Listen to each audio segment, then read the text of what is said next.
ക്ഷേത്രത്തിൽ നിന്നും നമ്മുടെ കൈകളിലേക്ക് കിട്ടുന്ന തീർത്ഥം ഇങ്ങനെയാണ് കുടിക്കേണ്ടതെന്നും അത് ദേവതീർത്ഥമാണെന്നും പറഞ്ഞു പഠിപ്പിച്ചു. അപ്പോൾ ദാ ഒരു പ്രഭാഷകൻ വരുന്നു. അങ്ങനെ കുടിച്ചാൽ ചുണ്ടിൽ കൈതൊട്ട് അശുദ്ധിയാകും, അതുകൊണ്ട് ഇങ്ങനെ കുടിക്കണമെന്ന് പറഞ്ഞു പഠിപ്പിച്ചു. അപ്പോൾ ഇതൊക്കെ കേട്ട് ജനങ്ങൾ അന്തം വിട്ടിരിക്കുന്ന സമയത്താണ് ദാ വേറൊരു ആചാര്യം പറയുന്നു, നിങ്ങൾ എങ്ങനെ കുടിച്ചാലും വേണ്ടില്ല, ഭക്തിയോടുകൂടി അത് സേവിക്കുക എന്നുള്ളതാണ് ഏറ്റവും മുഖ്യമെന്ന് പറയുന്നു. യഥാർത്ഥത്തിൽ ഏത് തരത്തിൽ കുടിച്ചാലും അതിൻ്റെ പവിത്രത നിലനിൽക്കുക തന്നെ ചെയ്യും.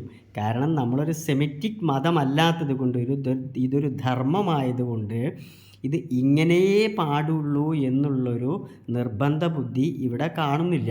മാത്രമല്ല, എങ്ങനെ കഴിച്ചാലും അതിൻ്റേതായിട്ടുള്ള മഹത്വം പറയാനുള്ള കാരണങ്ങൾ അനവധിയുണ്ട്. ഇനി നമുക്കും ഒരഭിപ്രായമുണ്ട്. നമ്മുടെ കയ്യിലൊരു തീർത്ഥം കിട്ടിക്കഴിഞ്ഞാൽ എന്താണ് ചെയ്യേണ്ടത്? ഏറ്റവും പെട്ടെന്ന് നിങ്ങൾക്ക് എങ്ങനെയാണോ അത് വായിലേക്ക് എത്തിക്കാൻ സാധിക്കുക, എത്രയും പെട്ടെന്ന് അത് എങ്ങനെയാണോ നിങ്ങൾക്ക് തളിക്കാൻ പറ്റുക, അത്രയും പെട്ടെന്ന് അത് ചെയ്യുക. വഴുകരുത്. കാരണം ശംഖിൽ നിന്ന് നമ്മളെ കൈകളിലേക്ക് എത്തുന്ന തീർത്ഥം അത് തീർത്ഥമാണ്. അത് പച്ചവെള്ളമാകുന്നതിന് മുമ്പ് എത്രയും പെട്ടെന്ന് വേഗത്തിൽ അത് സേവിക്കുക, ശരീരത്തിൽ തളിക്കുക എന്നുള്ളതാണ് ചെയ്യാനുള്ളത്.